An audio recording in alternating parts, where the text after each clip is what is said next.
Tell him, McCluskey. Tell him what time it is. Little Hen says it's time to rock and roll.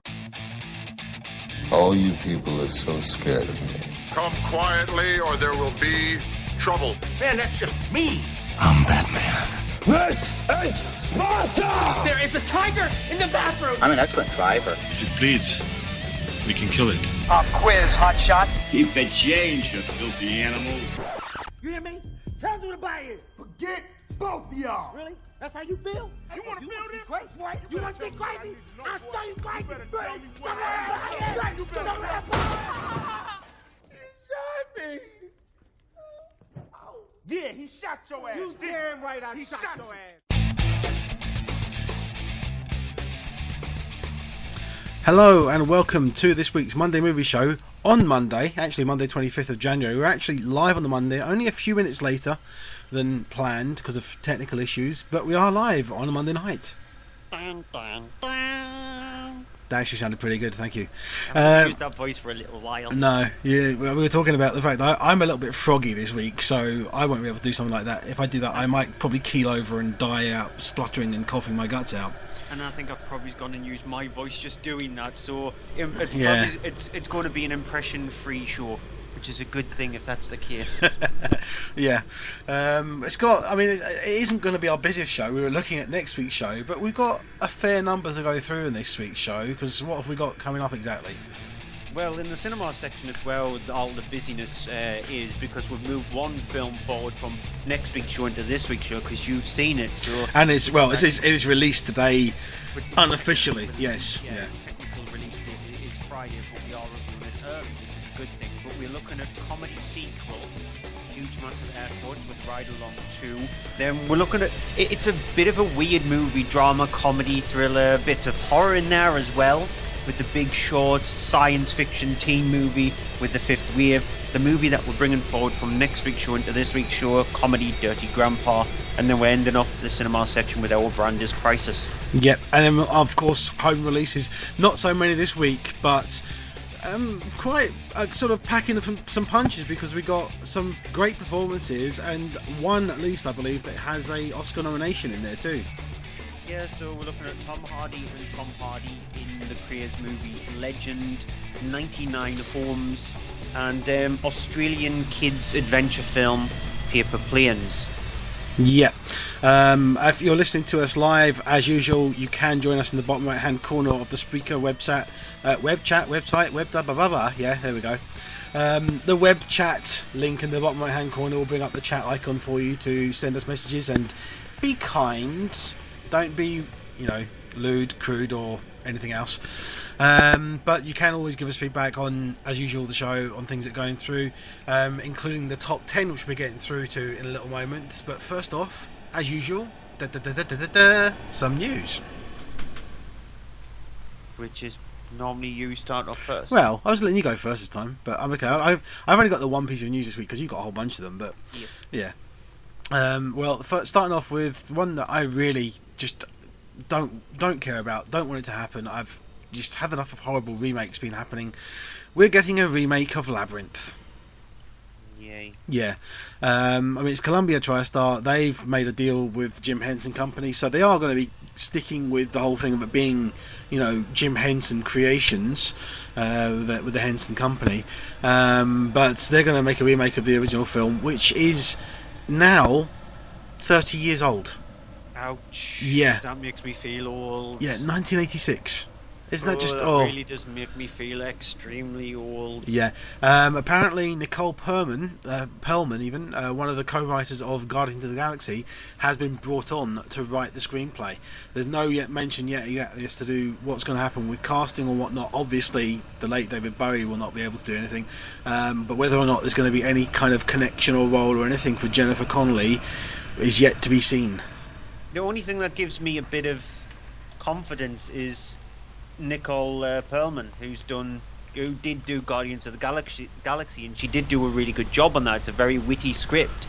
So if that means that Labyrinth 2 is going to be witty, or Labyrinth Reboot, or whatever they're just going to call it, is going to be witty, maybe it might work. She's got an eye for interesting detail as well, so it could work.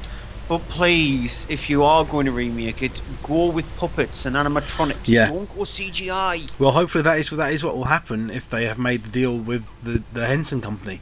So presumably that will mean that they'll be getting, you know, physical making designs and stuff and doing that instead of doing CG stuff, because the CG stuff just it doesn't hold a candle to it still. No, it definitely doesn't. The dinosaurs in Jurassic Park have much more of an impact than the dinosaurs in Jurassic World.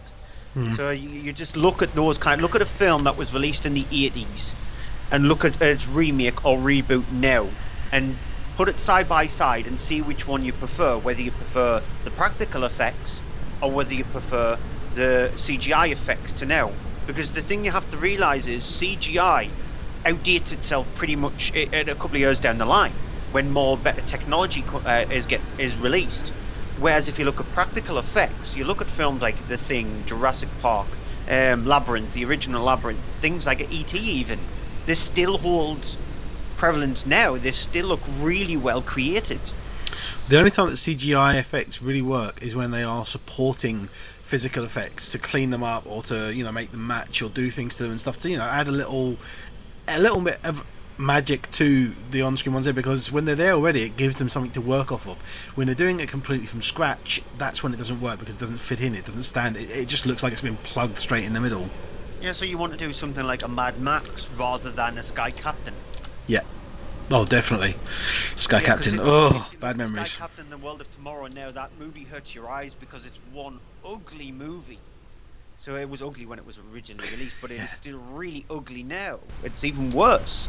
Whereas if you compare it to a movie that used practical effects, for example, The Thing, you look at that and it's still a brilliantly created film. Yep, Rob Bottin all the way. Absolute genius in design and managing to do that kind of thing. He did that, he did the Robocop films, he did the Paul Verhoeven, you know, Total Recall. Yeah. All of that kind of stuff. That's another prime example, Robocop to its reboot. The you would gladly sit down and watch the original Robocop because, yeah, it looks a bit clunky, but still it was all practical. Whereas the reboot went CGI. And that's going to look really like a dog's dinner in a couple of years' time. Transformers does, actually. Sort of Transformers-esque director who we don't like that much, Mick G, is pretty much at it again in another reboot. Transformers-esque, Terminator-esque. Yeah, still, that's why I said, speaking of a director who we don't like, Michael Bay is a director I can't stand. I don't dislike Michael Bay. I just definitely agree he's taken a few missteps recently. Too many missteps. Instead of I still like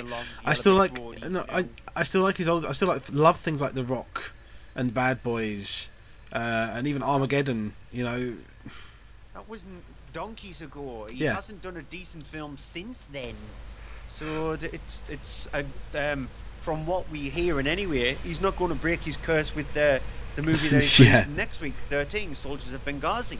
13 hours, yeah. Well, we shall see. So we'll just But Mick G, onto a director I can't stand, to be honest. He has got his claws into another reboot, remake, whatever. It is now looking like that he will be the director to helm the Masters of the Universe reboot. Oh no. Just leave it alone. Why? I can tell you why they're doing this. Because the studio Canon Pictures, which owns the rights to it, no longer exists. So of course there's no copyright issue with it. So it's a thing that in fact they might have reverted back to, is it Hasbro that make the toys or something like that? Maybe them, yeah. Because they'll be the same company probably that is the one that has the rights for things like Transformers, so it'll all go back to them, and that'll be them trying to do the whole, you know, Transformers, G.I. Joe, Battleship, you know, effects movies that they'll be doing. So He-Man will be one of those ones. It's just, Mattel, 1976 when He-Man was originally created. It was based on the characters from George Lucas's Star Wars. Isn't everything? I did not know that. More news. Universal Pictures have announced that Tom Cruise will be starring in a new Mummy film. However, the film itself has had its release date pushed back by a few months. So not only was Tom Cruise announced for the project, they also announced the release date, and now they said, nope, we're pushing the release date back already. So instead of it being released on March 24th, 2017, it'll be out on June the 9th, 2017. There are two reasons I can think of for this. And it will be because Tom Cruise is already committed to the second Jack Reacher film and a new Mission Impossible film, because they will want Mission Impossible to be done quickly to try and get it out. And the Jack Reacher film will be the next one, which is going to be getting out for, I think, summer this year. So they've still got to finish off things and do that and all, and he's going to be too busy with things. Yeah, he's a very busy person, so he's not showing signs of stopping. No, but I mean, you've got to admit, this is one of the things I will say about Tom Cruise. Love him or loathe him, you have to admit he is an actor that never, ever, and I mean ever, phones it in. He's always fully brings it to the screen. I don't love him, I don't loathe him, I like him. But it's because he has that whole thing. I mean, someone I know was seeing all the things about behind the scenes of Mission Impossible 5, and they were saying about that they had a newfound sort of that they liked him more because of the fact that you can say what you want about him. He doesn't mess around. He gets on the side of a plane, gets tied up with a string, and it takes off. And he actually does that. He actually did do that. He does that kind of thing himself. He's not afraid to do those sorts of things, as crazy as that is. Yeah. More news. These news stories sort of like exist in one, but I'm still going to slightly split them off. But the release of Avatar 2 has been pushed back to an unknown date. The movie was set to be out in Christmas 2017. However, with Star Wars Episode 8 being moved back, that's a new story in itself, to Christmas 2017, it looks like Fox doesn't want to go up against it. However, they've now pushed themselves into a bit of a trouble because Avatar 3 was supposed to be out at Christmas 2018. Avatar 4 was supposed to be out at Christmas 2019. They're gonna. Well, the thing is, here's the thing with Avatar. It doesn't take that long to film it, believe it or not. Having seen all the stuff about the behind the scenes and stuff, it's not a film that takes that long to make. They basically film it all on a virtual stage set with everyone wearing the cameras and the dot suits and everything to show up, and the camera records all their movements and everything, and it doesn't actually record the camera movements. The camera movements aren't there, and then from memory it runs the program of everyone moving and generates the images, and James Cameron basically gets to walk around a virtual set with a camera with a big screen, and he can then just walk around and pick his shots and film it that way without the actors having to be there again, because it means that the computer has recorded everything. It's recorded their performances, it's recorded their physical movements, and then it captures the camera movement it wants. He does that, and then it renders it from that camera movement. And it's actually really cleverly done. The thing is, it's only the time it takes to get everyone on set, get everyone to do that, film all those bits and everything. So the thing is that he could do is he could quite easily film 2, 3 and 4 all back to back at one time. Which was his plan, wasn't it? Yeah, and it will take as long or even less time than it would take to film one conventional film, because it's all done in computer time afterwards. Well, it's sort of like, in a way, it's Fox running scared away from Star Wars, because what Star Wars has done over the Christmas period leading into 2016, Fox is looking at that thinking, yes, we're scared, but the problem... I don't think it is that. I think it might be that, because Fox does not want to release Avatar 2 up against Star Wars Episode 8, because it knows which one out of those two is going to win. A lot of people have now sort of realised the quality of what Avatar was like. Yes, it did that stupid amount of money, 2.8 billion at the worldwide box office in total, being the #1 film of all time. However, over time, people have realised that Avatar isn't the special film that it is, so they've got a bad taste in their mouth a little bit.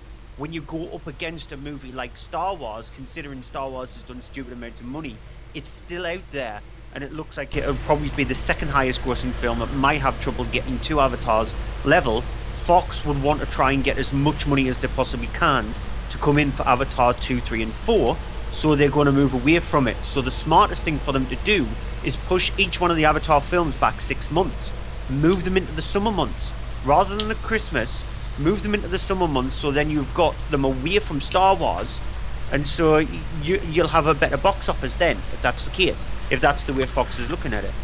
So put Avatar 2 at summer 2018, and then the next one summer 2019, the next one summer 2020. Yes, you're going in line with Marvel, but I think you might have a better chance up against a Marvel superhero movie than you will against a Star Wars film. I think that Star Wars is part of it. I don't think it's that they don't want to go up against Star Wars. I think that Fox is bothered by the fact that Star Wars is going to overtake it and be the #1 movie ever made, but it's not going to be that big of a leap between the two. Obviously, Star Wars will sell a lot when it comes out on DVD and Blu-ray, which will give it a bit of a boost then. I think that they are struggling with, obviously, the time it takes to completely CG all the effects and everything on Avatar 2, because as much as it is all filmed and everything, they do that, it does take absolute months and months to generate the shots and banks of computers to do it. I think, though, they're probably going to do some kind of a thing where they'll re-release the first Avatar film, and it will have an extra feature thing of something like 20 minutes of the second Avatar film with it, to boost Avatar 1 sales at the box office and try and sort of keep it above Star Wars. It's an interesting way to do it, but it's... all I'm saying is watch out for some kind of announcement of to show details of the upcoming Avatar 2. Avatar will be getting a cinema re-release. I'm hedging bets that's what we'll see at some point. Money talks with studios. Mm-hmm. So whatever option they look at and think which one is going to be the one to get us the most money, moving it away from Star Wars, moving it into a path of a blockbuster which we have a feeling won't do as well as a Star Wars would, and sort of like do what you suggested there. If it gets them as much money as they possibly can, that's what they're going to do. With Star Wars Episode 8 being moved back, a few films have been moved forward, so the repercussions isn't negative for other films. So Pirates of the Caribbean Dead Man Tells No Tales is now filling Star Wars' slot, so now it's getting released on May the 26th, 2017. The Spider-Man reboot moves to July 28th, 2017, and the Jumanji remake is moving back from Christmas 2016, which was a bit early, because when I read that I think, what? It's out this Christmas? To July 28th, 2017. And not one of them an original title. Yeah, so Spider-Man and Jumanji are getting released on exactly the same day. Interesting too for there, isn't it? And you'll probably have some kind of Marvel film as well. Just announced about an hour ago, Sony have picked up the distribution rights to Blade Runner 2. Interesting. Wonder what Warner Brothers think of that then. We'll see. Maybe they saw something in it and thought, it might be an interesting premise for us. And the news story that a TV pilot of The Exorcist is in works with Fox.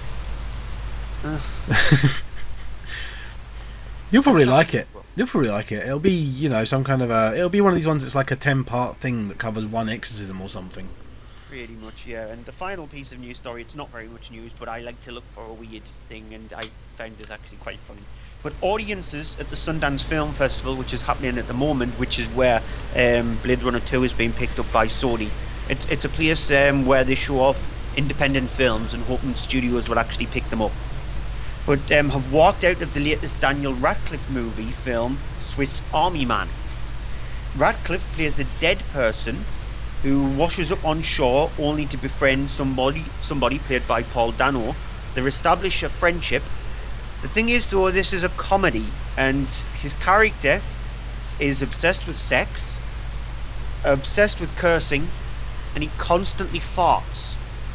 That is honestly, truthfully, the premise of the film. Daniel Radcliffe plays a corpse with bad flatulence, a sex addiction, and bad language addiction. Okay. And audiences at Sundance have walked out of it. Well, kind of want to see it just to see how bad it is down there. Yeah, that's if a studio picks it up. Yeah. It probably will. It probably will, yeah. And Paul Dano. Yeah. So yeah. I'm actually interested in seeing it as well, just see how crass it is. Yeah. Box office top 10. We'll get going on that because we've been on the news a bit too long. Starting at number 10, which we have a Met Opera release, Les Piqueurs du Pels, which I don't know if that's right or not. I don't care. We're not doing that because we don't do the opera, so we'll go with number 11, which is The Good Dinosaur. Yeah, I think Le Pêcheurs de Perles means the peaches of perils, or perils of peaches, or something to do with peaches. It looks like a peachy thing. It's pronounced it's spelt Perles, but I pronounce it Pearls. But I don't know. It could be Perle. Perle. There's no umlaut above the E to make it Perle. There's not one above les though. Because there's an umlaut above the E in the Pêcheurs, but there isn't one in Perle. Well, we're not good. Can't feminize it or masculine it. The Good Dinosaur, anyway. Yeah, it's an animated film from Pixar. Beautifully looking, storyline's a bit lacking. Yeah, Joy's at number 9. Didn't bring very much joy. Pretty decent performance in the film itself. Central premise is better than the entire film. Yeah, and it's I think a very misjudged David O. Russell movie there. Number 8 is Snoopy and Charlie Brown, the Peanuts movie. Yeah, just like The Good Dinosaur, it's got very good animation at times. It's just the story itself is very mundane and boring, very simple. New entry at number 7 for Room. Yeah, absolutely adored this movie. Guaranteed to be in my top 10 of the year already. Guaranteed to probably be in my top 5 of the year. Because I've been looking over the list of films that's out this year, and I can't see another film that might get a 9 out of 10. That's what it's going to take to get into the top 5. But I want to be surprised, and it was a movie that I had high expectations of it, and it surpassed them. And that's really rare that a movie with high expectations can surpass them. But it's just the performances and the story and the way it's actually shot. Lenny Abrahamson as a director is a very intriguing, and I just punched my mic there, is a very intriguing director. He knows how to handle very controversial kind of topic, and he does it with such an eye of detail without falling into the melodramatic areas, without pushing too far. So there could have been a few scenes in Room which could have exploited the film itself, but it never ever does that. And so it's just a fantastically created film. Number 6 is The Danish Girl. Unfortunately, The Danish Girl is slightly the opposite of that. It's a movie that's beautiful with its cinematography and decent performances, especially Alicia Vikander. I think she steals the show from Eddie Redmayne. But it is a movie that is very Oscar created. It's pieced together like an Oscar puzzle, and considering the amount of troubles that the Oscars have had, and the fact that they've realised now the way their institute is actually run, they need to start looking at themselves when it comes to these Oscar-baited movies, because it's a simple movie that knows that it's going to get nominated, and lo and behold, it has. And number 5 is The Hateful Eight. It's around about 45 minutes too long. Easily could have been cut back, and that's just down to Quentin Tarantino's hubris. I think he absolutely adores what he creates, and he should reel himself back a lot more. So he should I would see what he would be like if he's put under shackles and told to make a 90-minute movie. I think he would be scared now. He's not like the old Quentin Tarantino. Now he would be scared if he's told that you've got to reel everything back, cut half of your movie out. He'd do Kill Bill again, split into 2 halves. Probably. There is a lot that could be cut out of The Hateful Eight, and it would still make a very good film. The performances are really good in this movie, but it's just the way it's constructed and the way it actually feels. It's just, there's something wrong with it. Daddy's Home at number 4. Not for me. No. I haven't seen it. No. I quite enjoyed it. I mean, it's not going to win the awards. It's not an amazing film, but it does have some good laughs. It did pass the 6 laugh test, and some of them were good belly laughs. There were some genuinely good laughs in it. Will Ferrell is just kind of doing the Will Ferrell thing, and Mark Wahlberg's doing his best to do comedy, and the two of them have a good chemistry that works together on the film. And it's fine. It's not brilliant, but it's fine. Number 3, a new entry for Creed. Yeah, Michael B. Jordan, he throws himself into the role there, and he definitely does that. If you look at him from when he did Fantastic Four up to Creed, in Fantastic Four he was in good shape. In Creed he's in phenomenal shape, sort of like when you see Tom Hardy. Tom Hardy's sort of like a chameleon actor. He's one of these ones who can bulk up really badly in fat-wise for things like Bronson, and then go down to a skinny kind of form in things like Inception, and then all of a sudden bulk up again for movies like Warrior. Well, Michael B. Jordan seems to be that kind of actor from Fruitvale Station all the way up to this. His form changes, and it's a very well directed film, very well acted film. It has a few problems here and there, But considering that it's a Rocky movie, it belongs in that universe, I would say it's the strongest out of all of them. I'm not a massive fan of the Rocky films, but I do think this is an outstanding film for being that it is a Rocky film. So I was never big on the franchise, and I did really enjoy this. Yeah. Yep. Toppled from its spot at number 1, and number 2 is Star Wars: The Force Awakens. Yeah, it's had its time in the sun. It's still there. It's still got definitely legs. As I predicted, the first show of this year, it's going to be there by the end of January. Easily. It's probably going to be there we end of February, and Sky are going to be clapping their hands and patting themselves on the back, because then by the time it's shown on Sky, it'll probably have left the box office chart, and so they're going to get a ton of people buying it on there, because they advertised it pretty much straight away as soon as the film came out. Yeah. You and I had big issues with that. Yeah, I had lowish expectations of it. It met the lowest expectations. It's actually exceeded them at times. It's a fun film, but considering that I have problems with these kind of movies, I still enjoyed it. So the new entry, knocking it off the top spot at number 1, is The Revenant. Yeah, who would have thought that The Revenant would have been the movie to knock Star Wars off the top of the chart? I never would have thought that. No. Considering the kind of film that it is, it's not a film for children. Definitely not. It's a 15-rated film. It's a very brutal 15-rated film as well. Like was said last week, I think Leonardo DiCaprio's role is very simplistic, but the thing that he goes through is the grueling stuff. He doesn't have a lot to do, but when he is told to do something, he goes through a lot of punishment, and in a way that can sort of sum up the film. As a viewer, you get very punished by the movie in a brutal kind of way, because when you're watching it, you can't turn away from it, because for some reason, there's an intriguement there. You want to know how he's going to survive. With the things that happened in the bear attack, for example, it's been all over the news over the last few weeks of what the bear did to him in funny form, and just come out today that the bear even said that it was a bit dodgy what happened. And so yeah, it's good performances in the film. Tom Hardy, I think, is probably the weakest out of them. He just mumbles and grumbles himself throughout his lines, and so even though I've just said Tom Hardy's a good actor, at times he can falter. Will Poulter's really good, and Domhnall Gleeson, again, like with Star Wars, I don't think you forget that he's actually in the movie, to be honest. And so overall, it's a really good film. Could have been cut down a little bit, but still very well created film. Yep, it is a very, very good film, and it's a very stylized film as well, though sometimes the stylizing does outweigh the rest of the film in some parts. Yeah. Yep. Anyway, time to move on, because we have got several to get through before we finish this part of the show. So you're up with the first one.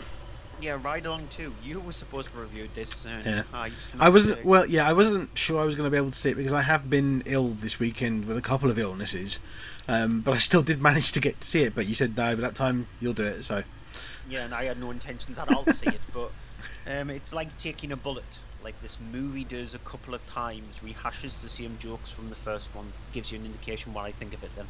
But it's pretty much a carbon copy of the first one, just bigger, brasher, louder, with more bangs and etc. Very much sort of like what they did from going from 21 Jump Street to 22 Jump Street, but instead of sort of like upping the jokes and upping the quality, they pretty much stayed exactly the same. And it follows Ice Cube's character of James Payton, and Kevin Hart's one of Ben Barber. Hart is now part of the police force, but at the lowest level. He's there just to annoy his brother-in-law because he's marrying his sister. Pretty much so, his brother-in-law's sister, not his own sister, because that would definitely be wrong. But he's marrying the sister. Something happens where they need to go to Miami to try and track down this guy, because they come across some evidence that might put an onus on top of somebody who's supposedly big in the government, and they want to try and bring him down. It's a very stereotypical, boring storyline, and lo and behold, action happens, and car chases and explosions and comedy moments and all that kind of stuff. Here's a clip. All right. What do you got? Are you gonna hit this one? If you go. What you got for me? Look, I tried to get into this, and it fried my computer. It's like it's got acid for blood. Aliens. I've never seen a device locked this tight. Someone encrypted this to a level we can't crack. Hackers. Like freelance hackers, which would make a hacker a fracker. Do you ever listen to that fly out your mouth? No. This is next level hacking. The only way we got lucky is because our guy has an ego and he left his tag. Well, who would do that? This guy out of Miami. You look like a low budget ass Jackie Chan. That was a good one. I know. So, the thing with Ride Along 2, it's pretty much the same thing as Ride Along. It's like I said, they've upped the explosions. They've downed sort of like the gritty nastiness, the kind of thing that the exploitative of female characters and all that kind of stuff. They've downed that a little bit, and they've downed the rude jokes because obviously of the age certificate. They want to obviously go for a more mass audience, the kind of thing that they've done with the Taken series.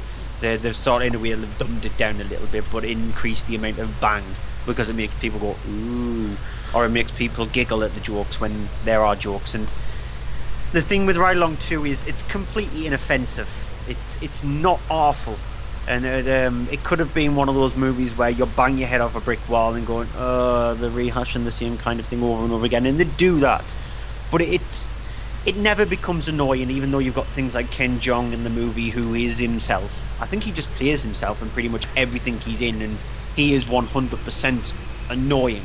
And Kevin Hart can get on your nerves, too much of him, and that's not a good thing.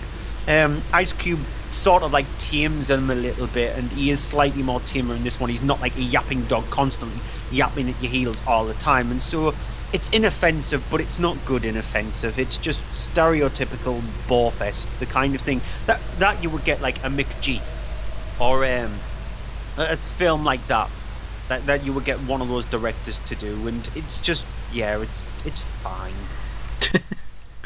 I'm genuinely surprised you didn't get more sort of exacerbated about it. I have to ask you actually though, did you laugh at any part of it? No, I didn't. I didn't laugh at any part of it because it's the expectations of it. They're so low, and you know what to expect because you've gotten it before in the first one. That the jokes are exactly the same. They're just slightly more toned down, and that's the reason why it doesn't deserve all of this like ranting and raving, going, "Oh, this is a horrible movie because of this, and this, and this, and this," because it sets out to be very mundane and boring. And even though people were laughing at the jokes, and I can't see why, because they're exactly this. They're in the trailer. Yeah. All the jokes Well, are in the trailer. I saw it, and I laughed at two jokes in it. One of which I'd seen in the trailer. The other one I actually hadn't seen, and did make me laugh, genuinely laugh. But the rest of the whole film, honestly, in the middle of it, I was just kind of snores down. I was just bored and waiting for something to happen, and they even had this car chase in the middle, which was just a weird thing.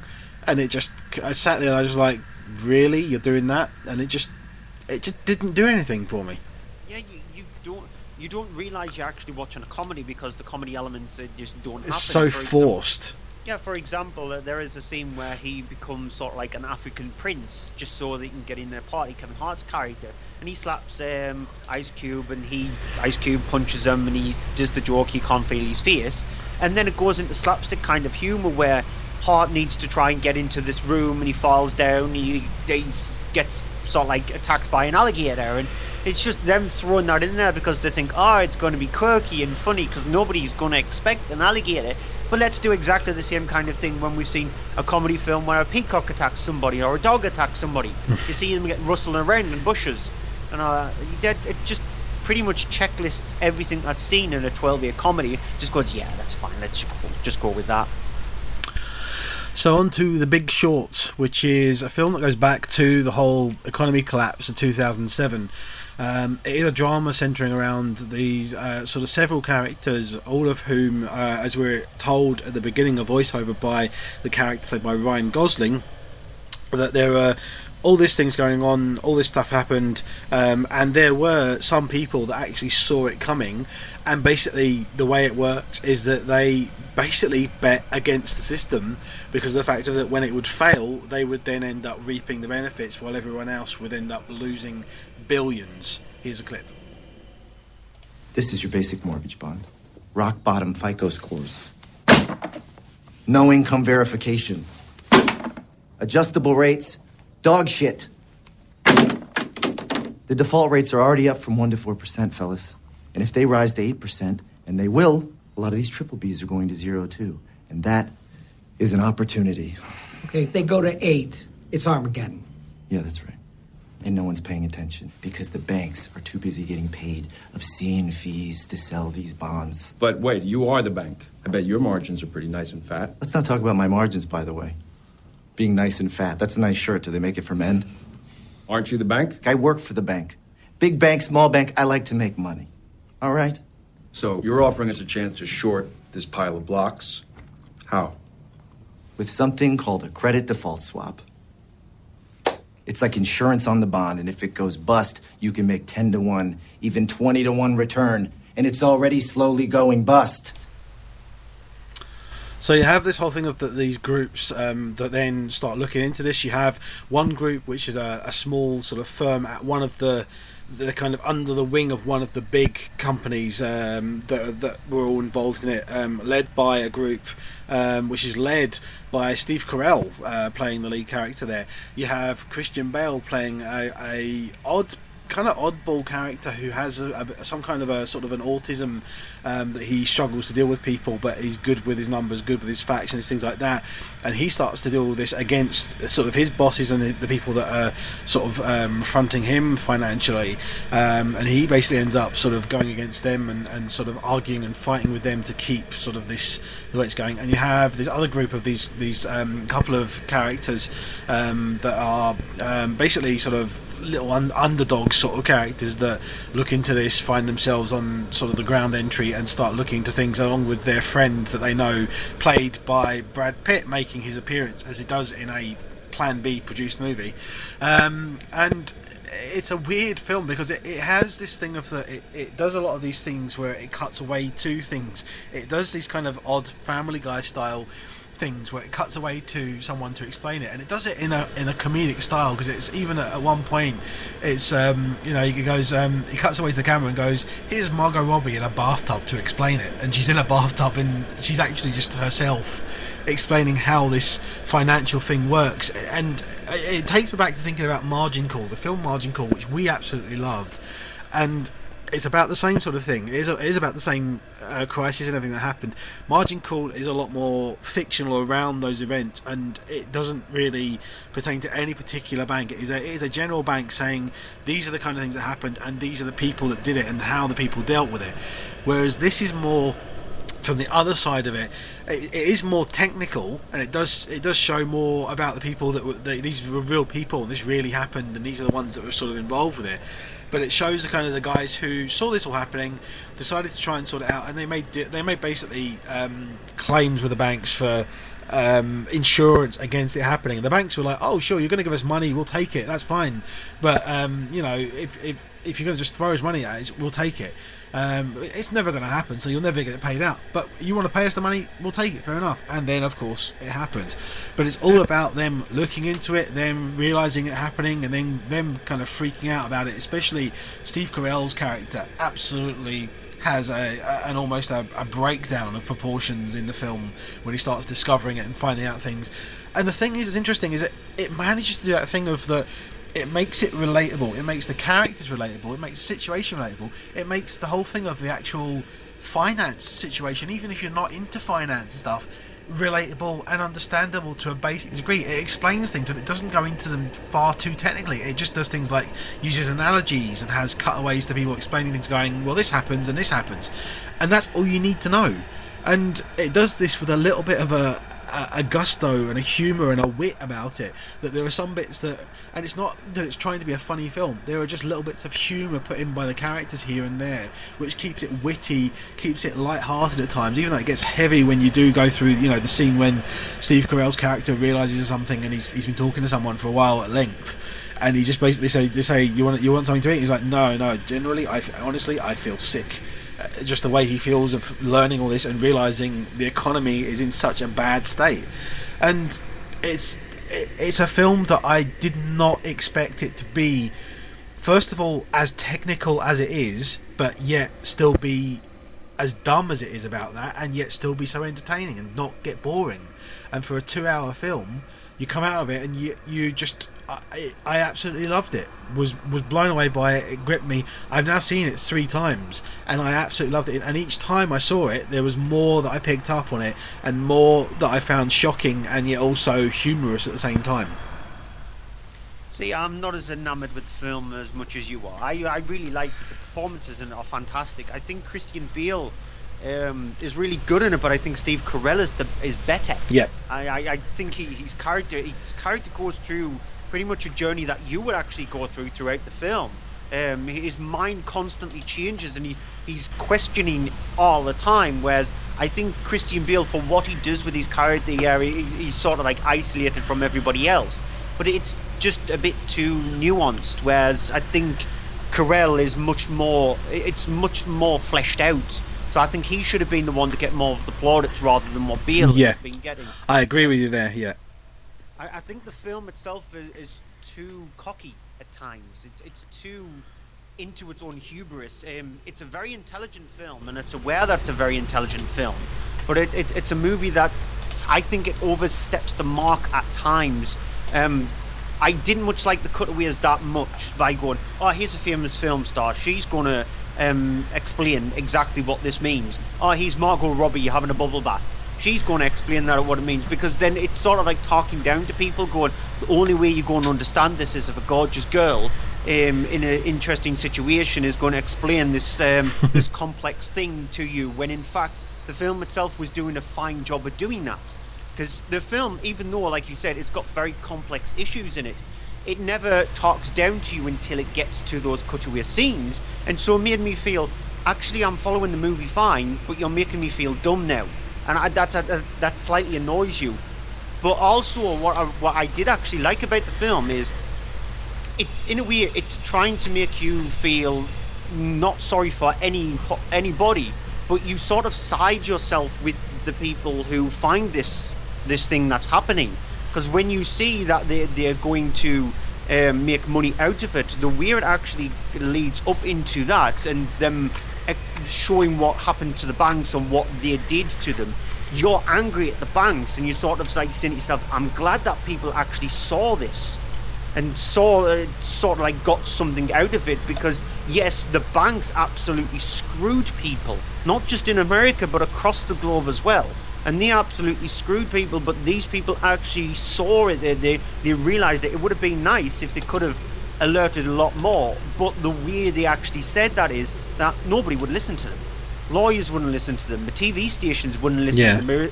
There is a scene in the film where a couple of them wanted to actually get an article written about how bad these fat cats at banks did. In the Financial Times, no doubt, as well. Wall Street Express, Wall Street Journal. Yeah, and they wouldn't do it. So it was difficult for them to get it out, even though they wanted to do that. So you side with the people who are actually finding the exploit and making the money, even though you shouldn't be doing that. And so in a way, it's a sort of like smart way to do that. But it's a really good film, slightly too long. I think it's too overzealous with its hubris, but it's still a very well created movie, and I did laugh a few times. Yeah, it's got more jokes in it that work better than Ride Along 2 has, and Ride Along 2 is supposed to be a comedy. Yeah, easily. There's just one scene which actually made me laugh a lot. It's just the witty way it's actually said. It's sort of like said with a humorous slant, but it's just very abrupt. And it's a scene where somebody is told to go into a boardroom and tell these people to off. Yes. And it's just it's just bluntly done. Yeah, and I couldn't stop laughing at that scene, and it shows you the kind of film that it is. So it's a really good film, but slight few problems on my end. Okay. We have. Yeah.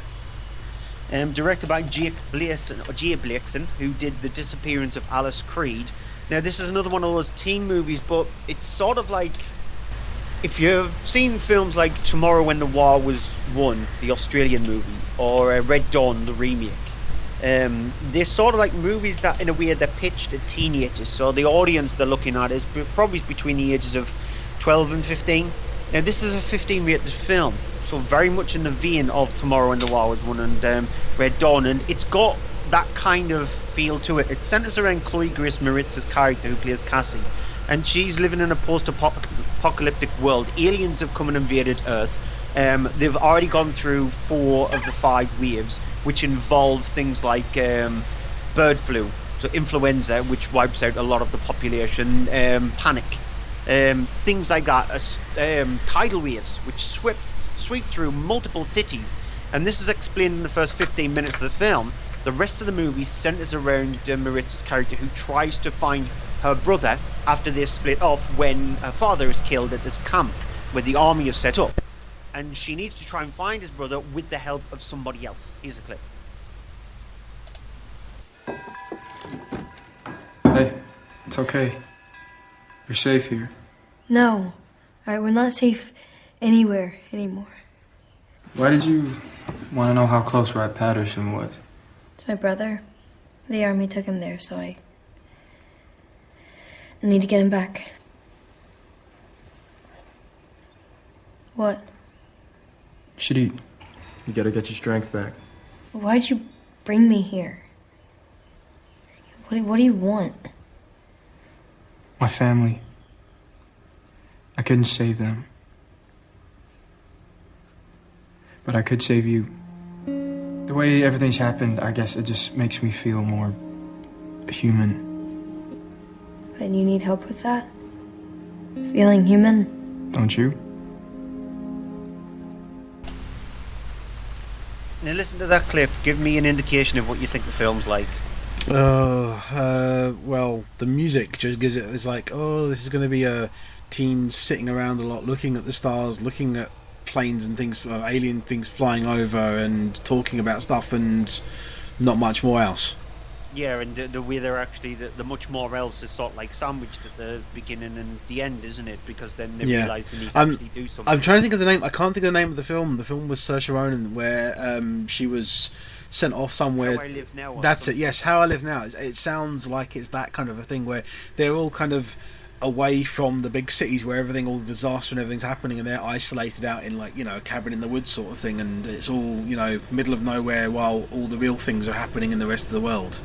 Yeah, it's sort of like true if you take elements from How I Live Now and like Tomorrow and the War Was Won, Red Dawn, smatterings of things like Battle Royale, and even looking at things like the Insurgent series and Hunger Games. It takes lots of elements and cues from that one because it's predominantly aimed at teens. It is based on a book as well. There are multiple in the series.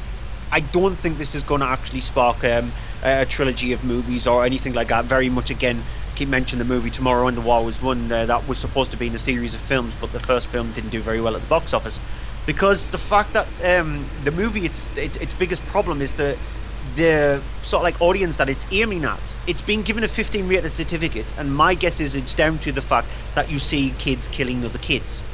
But you don't see it in a proper fashion like you would see in something like a Battle Royale movie. I personally think that the first Hunger Games is more brutal. And when it gets to the Hunger Games section, you do actually see some proper murder. In this, the way it's actually done is the kids are used as sort of like the soldiers by these aliens to try and rid the planet of everybody else, because that's the whole point of these aliens. The alien attack is to have the planet for themselves. And so it's kids against kids, but you don't actually see them properly fight against each other. When they do that, they're at a big massive distance across dilapidated cities, and they've sort of like got helmets on and stuff. So tweaking around a few little elements of the movie, it could have been released as a 12A and it might have done better than what it is. It's just, as it is, the film itself is just melodramatic tosh, because it just throws in very stereotypical tropes that we've seen in multiple movies, which is handled better adult-wise in How I Live Now, because that's a very interesting movie, and it knew that its audience itself was sort of like the late teens. It was going from the demographic that it was looking at was 15 to 18, whereas this movie here should have been aimed at the Twilight audience, the Hunger Games audience, the 12 kind of A kind of certificate, rather than what it was given. And so it's just not very good. It just languishes in itself, and it's just like you said there, it's melodramatic in the middle section, and that's what makes it really soggy. Liev Schreiber's in the movie as well. He hams it up. He really does ham it up. And no, it's forgettable. It's a completely forgettable movie. I'd rather see a sequel to Tomorrow and the War Is Won than a continuation in the series, because at least that one, it had the guts to actually use its 15-minute certificate. This one, it just doesn't even do that. I was constantly questioning, why is this a 15? And that the only reason I could think was kids versus kids. Okay, on to Dirty Grandpa, which is on general release from today in previews, but its official release isn't until Friday. So it's doing one of these things where it's getting a week ahead of its release to be able to try and get high in the box office. It is directed by Dan Mazer. It is centering around the character played by Zac Efron, who at the start of the movie, his grandmother's funeral, his grandfather, played by Robert De Niro, is sort of seems to be sort of taking things okay and everything, and the two of them plan to go on a trip and go to play some golf and do some things. Zach's character is getting married shortly, and his fiancée, played by Julianne Howe, is very controlling and very mental about, this is going to be this is going to be all right and everything, and she's very, very much sort of the one who wears the trousers in the pair of them. Everything is sort of seeming to go okay until the fact of that he turns up at his grandfather's and walks in on him, and it's a bit of an uncomfortable scene. You ready to hit the road? I'm really sorry, Grandpa. I didn't think you'd be doing that. So you caught me taking a number 3. Big deal, right? Number 3? Have a drink. No. I'm driving, so... I'm just gonna finish up my exercises, and then we'll hop on 16 to 95. Grandpa, are you sure you're okay? Thanks for doing this, by the way. I made a tea time for us in Florida for this afternoon. You can use your grandmother's lady clubs. They're right there by the front door. Okay. All right. You ready? I thought the plan was to have breakfast here. That's your breakfast. Now let's get in that giant labia you drove up in and get out of here.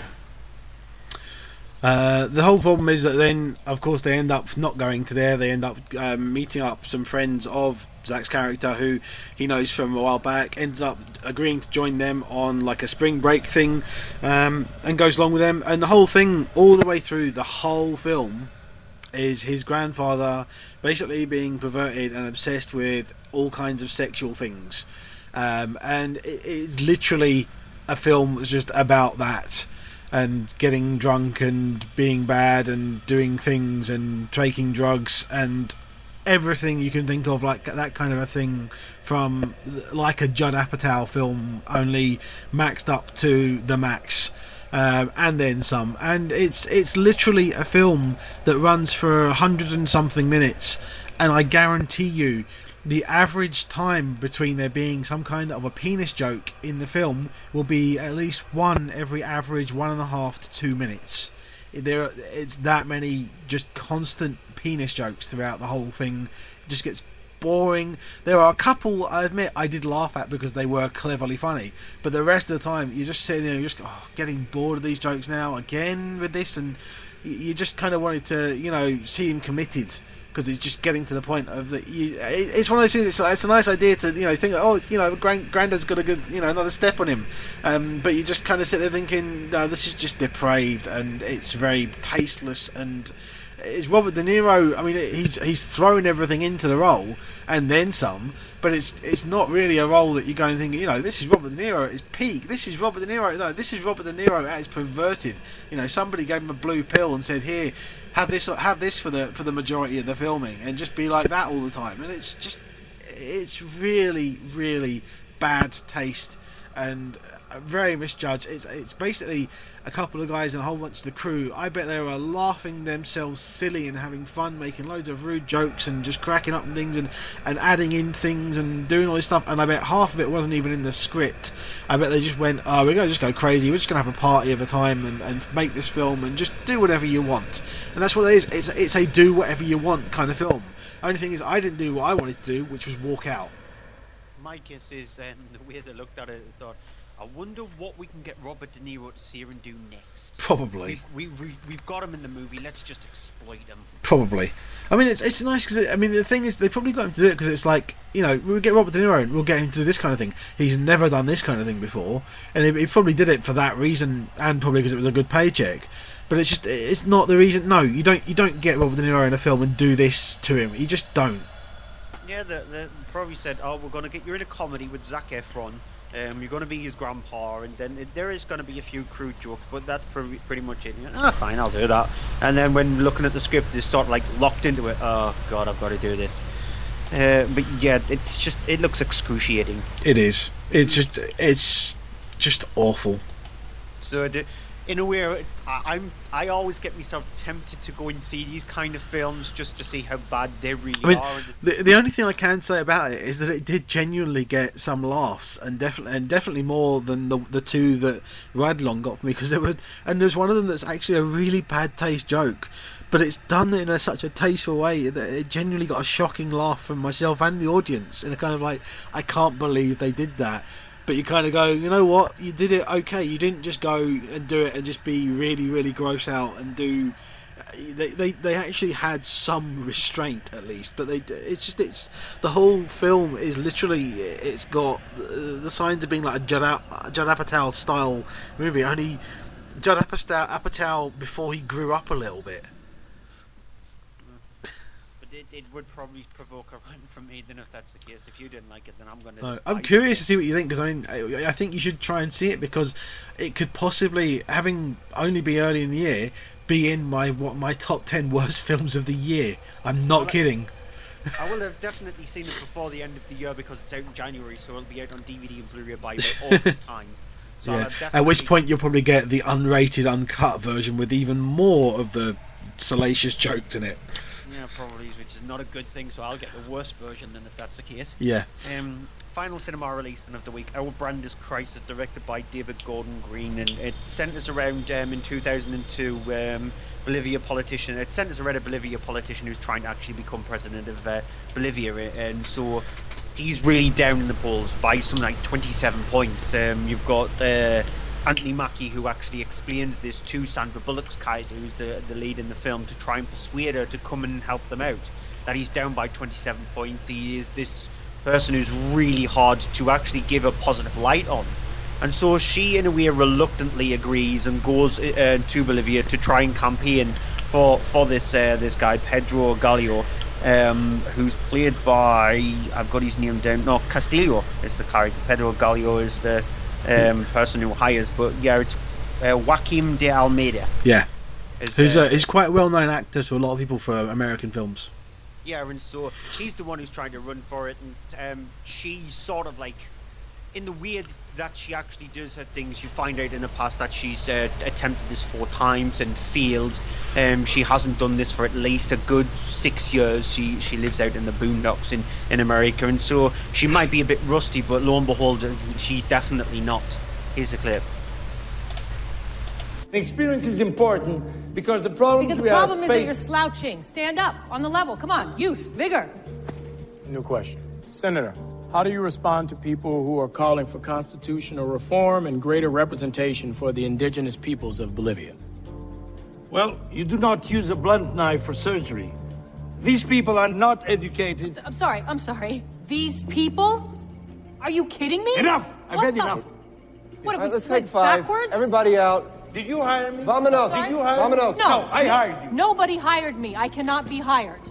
Unless you mean in the, the technical sense, and yes, I probably was hired. Let me make this clear to you. Please. I am the one in charge. Do you understand? No, see, you're not in charge. What did you just say? Maybe nobody's in charge. Maybe we're all just rolling down a hill and there's no one at the wheel. I don't know. Sir, why can you not say what you're supposed to say? Where's because their I'm problem? not just a puppet for you to play with. Of course you are. Of course you're a puppet. We're just pawns. And along for the ride, in a way, battling against her is character played by Billy Bob Thornton, who plays Pat Candy. Yes, that actually is his name. Stupid name. And you discover sort of like the feud that happened between both of them, and some secrets start to come out. And the thing is, when you give an actress like Sandra Bullock a role where she can grit her teeth into, she really does give it all her best.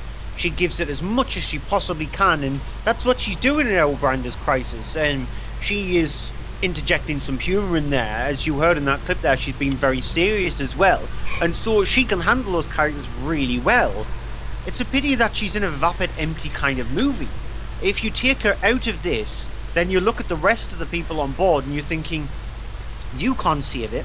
You definitely can't save it. And even bringing in somebody like Billy Bob Thornton to play the character of Pat Candy, you definitely can't save it, because his character's not strong enough, and nobody else in this movie is strong enough apart from Sandra Bullock. So it's just an empty, vapid movie with a very good performance by her. It's not interesting. It tries to interject some humour into that, and it works from Bullock's character. From everybody else, it doesn't, and so it just makes you wonder what was David Gordon Green thinking. I was wondering if he had a really good idea for one character, just didn't have a good idea for the rest of them. It's the kind of thing that you look at it and you go, this would have been a really good film if it had been in the hands of someone like David Mamet, who would have rewritten the script and rewritten the characters and made them intricate and interesting to each other and had them interact in a good way. And it doesn't. It's really very lackluster, especially from the early on. It takes a long time to get going. When it tries to get going, it doesn't really even get going. It's a non-starter for most of it, and it's all about this whole thing of there's the threat of a revolution going on in the country, and that never even really seems to go on. And it's got scale to it. Is the surprising thing. It's got a sense of scale to the film, and the way they've done it, that you kind of go, what happened to this? It has great sort of production value and great setup and decent casting. It's just a case of the cast is wasted. It's Sandra Bullock is the only one, as I agree with you. I say you're right about the whole thing. She's the only one that's given anything to do. Even Anthony Mackie is sitting there at times. You kind of wonder, what's he doing? Is almost like at times he's almost like the first officer on a ship, where he's just repeating whatever everyone else says. That's it. He doesn't have a lot to do. And you kind of sit there wondering, what's going on? How did this happen? Yeah, exactly. It's just, it does make you question it. Well, I don't know what was his idea behind the film. Where was he actually thinking about taking the movie? Because it's not like flicking a light switch constantly. It tries to pull at your heartstrings, but while also interjecting some humour in it, and it doesn't know when to actually get those scenes correct. It doesn't know when to bring those scenes forward. If you look at The Big Short, that handles it brilliantly. It manages to interleave things in a proper way. So the humour, it knows when to actually start the humour, but then it knows when to stop it, reel it back, give you some information, give you something serious, but then interject it here and there with the humour again. This one, it just doesn't know when to do that. It doesn't know what kind of film it is. And it tries to be funny too, which it just doesn't. It fails every time. It's not a funny film. If it had been just a serious drama, it would have actually been better, but it still wouldn't have been good. Yeah. That's it for this week's cinema section. We're going to take a quick break, after which we'll be coming back with this week's new DVD and home releases. There was a real sense of you were doing something wrong, but that did give it that feeling of excitement. When the reveal of the film happens, that's when it just becomes absurd. And the atmosphere and just the sense you get whenever you go into it is undeniable. It did absolutely zero for me, which could be for the hype. What we've just discussed there is just scratching the surface on it. Hi, I'm Eric England, the director of Contracted, and you're listening to From Page to Screen, the horror show. Right, welcome back to this week's Monday Movie Show, into the Blu-ray and DVD section, where we've only got a couple of little films to look at because everything seems to be coming out over the next couple of weeks. Especially next week, we have at least 9 films in the DVD and Blu-ray section, so I think we might have to start at 7 o'clock. And how many in the cinema section? We've got it. Is it 6? One film, yeah. Is it 6 films? 6 other films? We're now down to 5 films. 5 films, yeah. Cinema section. So next week we're looking at around 13 films, 14 films. So it's a good job we've only got 3 in the home release section this week. They are. Yeah. Tom Hardy in Legend. We have Andrew Garfield in the drama, another one around the whole the housing collapse in 99 Homes, and we have is it a drama, I think, in Paper Planes. It's an Australian kids film. Yeah, on top of that, we have our TV movie of the week and movie of the week. But Blu-ray and DVD top 10. So at number 10 is Mad Max Fury Road. Yeah, rightly so, up for some well-deserved Oscar nominations. Great film from George Miller, who it just pulverizes you all the way from it, and it's just an amazing film visually, and also a great one to show again that you don't need to do special effects unless they are to support physical effects.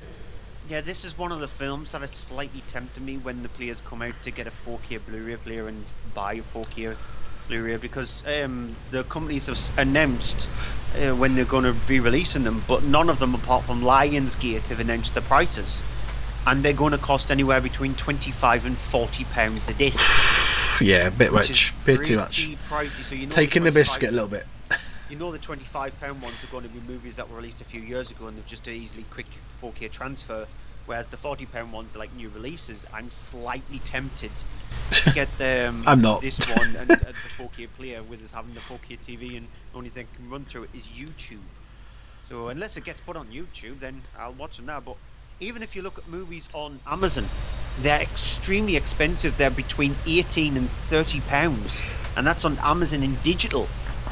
So you imagine how much space that's going to take up if you want to download one of them or stream it. And number 9 is American Sniper, which is a good drama, but it has its fair share of problems. I mean, Clint Eastwood knows how to direct this, and he does a good job for the most part. But the problem is that in the scripting stage, it's very unbalanced. It's very one-sided for what it is. It doesn't do enough for the scenes at home as it does for the scenes in battle, and it doesn't do enough to have it be kind of an equal battle as well. It's very, very all sort of from the side of the American Sniper, which is you can't kind of fault it for that entirely, because it is that's the book it's based on, that's the film, there's a title even, but it just feels as if when you bring something to the screen like that, you need to round it out a little bit, and it doesn't do that. And number 8 is Kingsman Secret Service, which is a great throwback to the Bond films. I loved it. I thought it's hysterical. It really does get kind of your pulse going a couple of bits, and it has great laughs all the way through it, harkening back to the old Bond films as well. Yeah, skipping over number 7, which is Davina 5 weeks fit. And you would have thought that people are actually definitely fit now or sick of it. But at number 6 is No Escape. It has been 5. No, it hasn't been 5 weeks yet. Has it been 5 weeks since Christmas? Yeah, it was released. Yeah. I think it was released Boxing Day. Yeah. So yeah, around about the 5 week mark. Yeah. No Escape it's a good thriller. It's a whole thing of, you know, people being in a foreign country when they're on the run from, you know, the local kind of almost ethnic cleansing of outsiders, and it's a good thriller. It has some missteps. It has some moments where it is very unbalanced again, of loads of action bits, then it slows down for a bit, and then you have this whole thing of Pierce Brosnan pops up and you're kind of like, what? But it's an okay film, and it keeps the tension. Yeah, number 5 is In You Went for Solace, which I really enjoyed. It's a film that you're either going to really, really get it or you're not, because it is this whole thing about, you know, a psychic who's helping the FBI, and there's another psychic at the other end who's the one who's doing the killings, and it's a very, very weird back and forth thing. But it has that thing of there's moments that are genuinely kind of I didn't see coming, and I thought it didn't foretell things as, you know, a lot of those kind of psychic thriller things do, where you're watching it and it just tells you everything before you've watched it to try and give you that feeling. And it's clever with this. It's very manipulative, but it's very clever. You didn't find it slightly ridiculous when they're doing the car chase and she's relying on Anthony Hopkins going left, turn right, turn right? No, I didn't. I didn't, because I thought that was perfectly fine. I thought it was very vague in that, but it's just because, you know, it wasn't just like, oh, you're gonna go left, you're gonna go right, you're gonna do this. Blah, blah. It was very much at the last second. Oh, stop, go left. You know, it was. I didn't have a problem with that. Still a little bit like a psychic sat nav, but I'm sort of like on the side of didn't like the film. I didn't hate it. There is a critic which we like who put it in their top 10. Yeah, I think that's really harsh about it. I think that's very judgmentally based against one of the actors in particular. I agree on the fact that it's harsh, and because I think the person who saves the film is Anthony Hopkins, because he's sort of like, he's having a bit of fun by the looks of things, and you sort of like let him do that, because every now and again he does these kind of roles. I did say to you as well afterwards when we were talking about it, I do think it might have actually played better if you had Anthony Hopkins and Colin Farrell's roles reversed, as they played the other roles each. But then I counted with the fact that no matter which way you would have done it, it still would have turned out to be a bit of a boring film. So I didn't like it, but it's not like really, really horrendously bad. No. Unlike number 4, which is The Visit. Which I still haven't seen, so you'll have to say on this one. If it's that bad, though, I don't want to see it. When was the last time you actually wanted to sit down and watch an M. Night Shyamalan movie?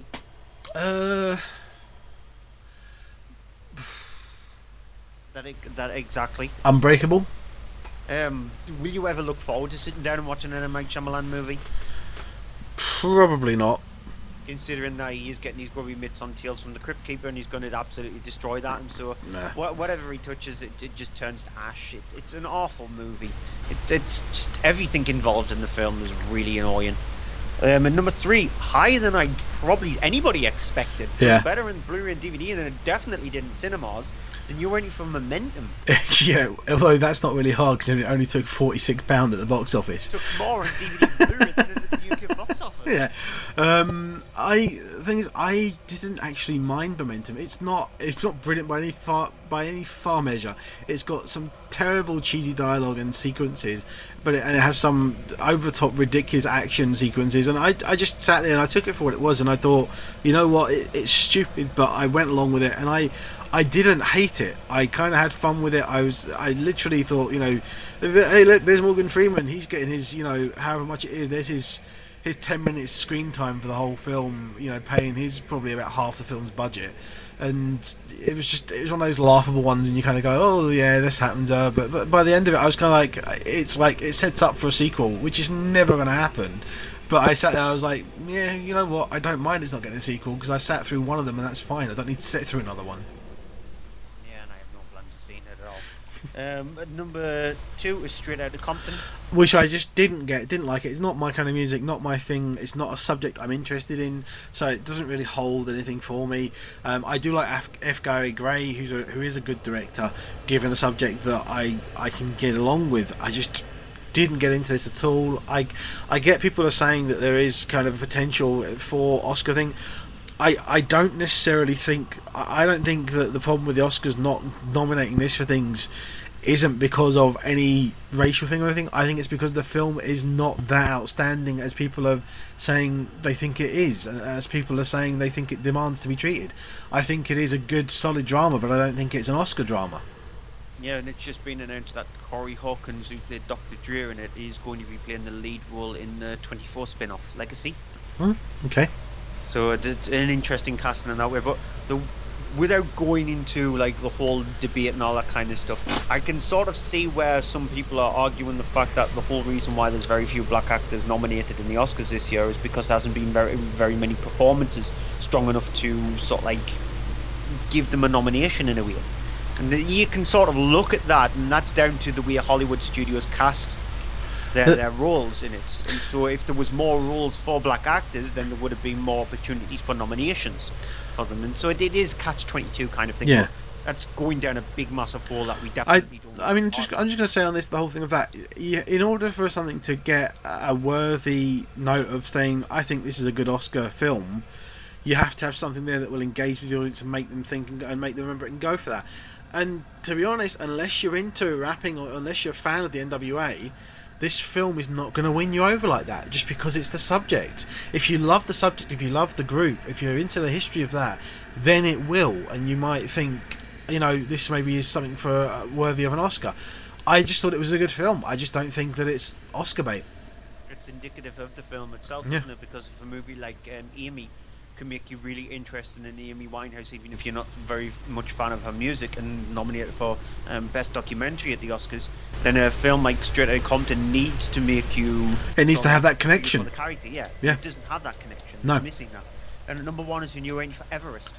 Which is, I mean, saying about things, I mean, this is one that it could have been an Oscar thing. It could have been an Oscar thing if it had been pumped up a bit much more with the characters, because it is a film that is big on special effects, big on budget. It has solid performances, had solid setups of characters that were real people, But then there's a lot of characters that are left at the roadside that aren't even really set up. The half of the people in the people that go up on the mountain are never even fleshed out to a degree that you can even remember their names.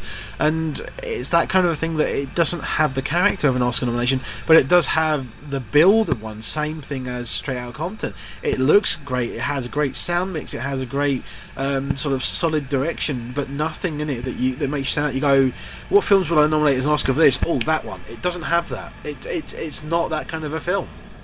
It's a good film, but it's not that kind of film. Same thing. Yeah, let's get on to the couple of DVD releases that we've got this week. First up, Legend, directed by Brian Helgeland, and we're going to go straight into the clip. In the clip, you'll hear the voice of Emily Browning explaining who the Kray twins are. London in the 1960s. Everyone had a story about the Krays. You could walk into any pub to hear a lie or two about them. But I was there, and I'm not careless with the truth. They were brothers, but bound by more than blood. They were twins as well. Counterparts. Gangster princes of the city they meant to conquer. Ron Kray was a one-man London mob. Bloodthirsty, illogical, and funny as well. My Reggie was different. Once in a lifetime do you find a street-fighting man like Reg. Believe me when I say, it took a lot of love for me to hate him the way I do. And so in that clip there, you heard Emily Browning in the film itself. She plays Frances Shear, who explains who the Kray twins are. Actually explains it brilliantly there. And in the movie played by Tom Hardy, both Roland? Who the heck is Roland? Roland and Reggie Kray. So I think you should correct that, Ronald. Yeah, I don't know why I've got it down as Roland. There's a Roland Rat. Maybe he's taken over as one of the Kray twins, but it explains who the Kray twins were from the 60s up until their proper arrests and imprisonments, multiple imprisonments for both of them, the kind of violence that they ensued in the West End of London, the fact that they always had the police under them in this movie played by Christopher Eccleston, opening up bars and stuff, getting involved with the mafia from America. And sort of like in a way you see both sides of their lifestyle. One of them, in a way, he is homosexual, but he never likes to put that forward in there, and so he's got his sidekicks played by Taron Egerton, and then the other side of it you've got Emily Browning's character who falls in love for Reggie, and so he's got more of the serious, more of the head screwed on, rather than his brother being completely footloose and fancy free. And so the thing with Legend is, it's a very, very good performance by Tom Hardy. It's a very difficult thing to do, to play two different characters, a very Jekyll and Hyde, literally a Jekyll and Hyde one. Because the thing for an actor is they need to feed off something. And so when you're playing both characters, you have to feed off yourself. And it's a really difficult thing to do that. And I think he handles it with aplomb, with brilliance. It's just a pity that the rest of the film doesn't seem to follow his strong performance. There's some lackluster performances in the movie. There's characters which are very underused. Christopher Eccleston's character, for example, he only crops up every now and again in the movie as a police kind of thing, as to say, yeah, the police are involved with it. And there's a small kind of weird but quite kind of amusing cameo from Paul Bettany. Yeah, and so that perfectly sums up the movie. I think they concentrated too heavily on Tom Hardy's performances, and everybody else, they just gave them a bit of a lacking kind of character. I think out of all of them, the supporting cast, the one that comes off the best is Taron Egerton. I think he's enjoying the role of the character that he's playing, and I think he does give it a little bit of gusto. Emily Browning, she does voiceovers every now and again, and it's annoying, and she just does not know where to take a character. And yeah, the movie itself is followed on the it's all about the Kray twins, but it's not called the Kray twins, it's called Legend. It's supposed to be about their life, not just about them, it's about their life. And if this is what their life was like, it's not very interesting then. Just go back and watch the Krays from the 1980s, rather than watch this film, if that's the kind of thing that you're interested in, to find out what the Krays were like. This one is just lacking. It's way too long as well. It's on for 2 hours and 15 minutes, and it really does feel its running time. It could have had a good 30-minute chunk cut out of it. Mm-hmm. So it's not the great film that it tries to be. Performance-wise, Tom Hardy, yes. Film-wise, no. Yeah, it is great. I mean, the scenes where there's the two of them, he does completely disappear into both the roles, which is what the thing is. I think is worth it for seeing. But the film is very weak without him. If it hadn't had his performance, it would have been it wouldn't have had the oomph to it that it does have. I agree as well. Taron Egerton. I'm actually really looking forward to his next film, to Eddie the Eagle. Because I've seen the trailer for it the other day, and I genuinely was like, that does look like it might be quite good. He's definitely kind of got that kind of screen presence, and it stands out in this in his supporting role as well. And he's in the new Robin Hood movie, so he's playing Robin Hood in that, and obviously he's just signed on to do Kingsman 2, and so he's a very busy actor, but he's a really good one, and I've got a feeling he's going to win the Rising Star Award at the BAFTAs, and I think he deserves it, because he's had a really good 2015, and it looks like he's going to have a very good 2016/2017 as well. Okay, 99 Homes, which is written and directed by Ramin Bahrani. It is, as we said about things like the housing collapse and the financial collapse that happened, we had in the cinema section, The Big Short. Here we have a more personal story to the events that happened, because that was about the whole thing of the Wall Street side of things. This is about the housing side of things, where the housing market collapsed and people found themselves with houses in foreclosure and their loans and that sort of thing happening. Andrew Garfield plays the main character, Dennis, who finds himself in such a situation, living in a house with his mother, played by Lauren Dunn, and his young son. He is there when one day the sheriffs turn up with they're sort of there to evict them, and also with Rick Carver, the man who is the person going around who is now doing this on behalf of the banks, played by Michael Shannon. Good afternoon. Afternoon. I'm Deputy Anderson with the Sheriff's Department, and we're here to serve you with a court-ordered eviction. Okay, well... So, sir, ma'am, and, do you have any weapons on your body or anywhere in the house that we need to know about? No. Not us. Mr. Carver? Good morning, sir. Ma'am, my name's Rick Carver. I'm a licensed real estate broker. Mr. Carver. Rick, hi. And I'm very sorry to tell you that this home has been foreclosed on and officially transferred to the bank. And I'm going to need you to please vacate the premises. No, I understand what you're saying, Mr. Carver, and we've been getting our eviction notices. I was in court yesterday. Yeah. And the judge informed me that I got 30 days to file for an appeal, and that's what I intend to do. Well, if you posted bond and you have an emergency stay signed by the judge, you're welcome to. Well, I got a question. You guys didn't get any rescheduling of the what I eviction received day? is a court order signed by a judge. It says you are to vacate these premises today. We were scared this of home this. is owned by the bank. And the thing is with this, it is a drama centering around Garfield's character. After being evicted, ends up going and taking a job under Michael Shannon's character, because it's basically the only way he's going to get some money, and the way he can try and maybe look at getting into being able to find a way to get his house back. And it's the whole thing of he finds himself in the situation where he then is doing the same job for Carver that he was basically forced out of his house by them. He's now forcing other people out of their houses, and it's a good drama about that, because the character is very relatable in the situation they find themselves in, even when he finds himself in a situation where you're thinking, well, what are you doing going working for this guy? You know, he's kind of a monster, but the situation he finds himself in, you can't help but empathise with why he's doing it, because he has no other choice. And it's a really well sculpted, really well dramatically built, and really well written drama. And I think as well, I'm not sure, but I think Michael Shannon's actually been nominated for a supporting role in this film, because it was released in time for the Oscars, so I think he has been nominated for it as well, and deservedly so. I wish Garfield had got more recognition for it, because he's really good in it as well, but it's a really good drama all round. Right, on to the final film then, Paper Planes, directed by Robert Connolly. It's one of those movies that snuck under the radar in cinemas, and it was just thrown out there, no pun intended, considering what the movie is actually about. It stars Ed Oxenbold and Sam Worthington. Very simple kind of story. It's funded by the Australian government, and it centres around a boy played by Ed Oxenbold, who plays Dylan. He's got an interesting imagination. His mother's passed away in some kind of accident, and at school he seems to have a talent for paper planes. He's able to actually fold them in a way so much so that when he throws them, it can go a long distance.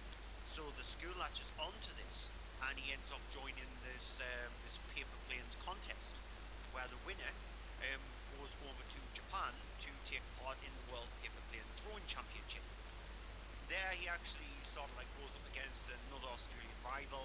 They have a sort of like a battle against each other, and it's sort of like up to him to try and bring people around. It's sort of like that heartfelt kind of story, all the while trying to get the love of his father. He sort of like fell out a little bit in a way, and his father is just reluctant to work, and he's just down on his luck pretty much so. Now, the thing with the film is it's very schmaltzy. It's very much like We Bought a Zoo, but not as like sickening schmaltzy as that. That felt like it was just like sprinkled with sugar and then injected with sugar and then just thrown in something like Sigur Rós and all that kind of happy, kind of lovely plinkety plunkety kind of music, just sprinkled over the top of it just to make it more sickening as it is. This is that kind of, it is like that, but overall the film itself is just forgettable. It's got an interesting premise in the fact that it is all about paper planes and a paper plane championship. It's never thought we'd actually review a movie about a paper plane championship, but that's pretty much the crux of the film. And so don't expect big explosions, unless they actually put dynamite on the planes, and don't expect any kind of bad language or violence. It is rated U. It's just a very simple movie. It won't offend, but it won't entertain that much. And so that's it. That's all we have this week. Yeah, not a lot.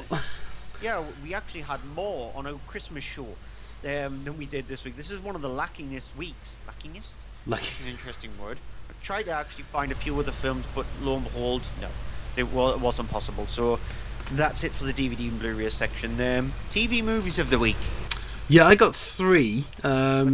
There's one which is, I think, is the premiere or the network premiere on Channel 4, Saturday the 30th at 9 o'clock. Now You See Me, which is a good thriller. I mean, it's a film that first time around I wasn't overly impressed, but it has won me over, and I do enjoy it. I'm curious to see what the second one's going to be like. I don't think it'll be as good as this one, but it's a good mystery kind of heist film. You have on the Sunday the 31st 2 films. We have, starting off with Channel 4 at 5:20, The Incredibles, Pixar's animation film. Right. And then of course you have later on that night on Film 4 at 9 o'clock, Two Faces of January, which is a good thriller with I forget his name now, Viggo Mortensen, and I forgot his name from Star Wars.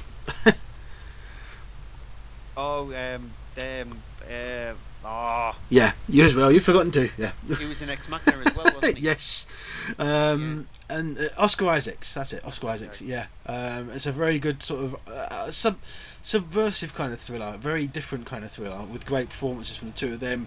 Kirsten Dunst in it, unfortunately, is a bit of a weak link, but I don't know if that's down to her or the writing. But the two of them are a good sort of match on screen. Yeah, and I had The Incredibles as well, but thrown into the mix on Thursday the 28th on Film 4 at 10:55 is Goon.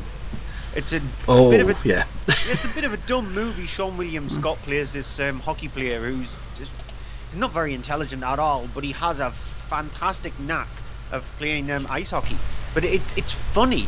It is really funny, but very relating and heartfelt in a way. And I really like Sean William Scott is fantastic at playing these sort of like dumb kind of characters. And Lee Schreiber in it as well, playing a very oddball, unusual character for him. Yeah, and I'm not a huge fan of Schreiber, but he's pretty decent in the film. It's enjoyable. It's on a little bit late, considering the film that it is. But yeah, if you've never seen it, then record it or just watch it. Yeah, so Goon, Film 4, Thursday the 28th at 10:55. And like Andy said, The Incredibles, definitely watch that. Channel 4, Sunday the 31st at 5:20. I would probably pick The Incredibles. Such a fantastic film. As much as I do love it, I would put Now You See Me, because I do think it's a film that I think people won't have seen, because it's obviously the first time it's being shown, so I'd say give it a shot.